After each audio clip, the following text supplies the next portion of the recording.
நிழல் என உடன் நான் வருவேனே.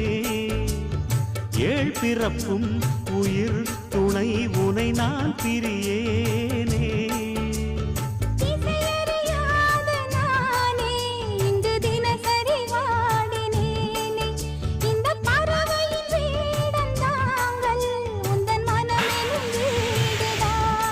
நீண்ட காலம் நேர்ந்த சோகம் நீங்கி போக நானும் தீண்ட யோகம் விளங்கிடும். பூமிக்கொரு வாரம் என்று எண்ணி இருந்தேன், பூமுதிக்க யாரும் இன்றி கண்ணி இருந்தேன். சொந்தமின்றி பந்தமின்றி நானும் இருந்தேன்.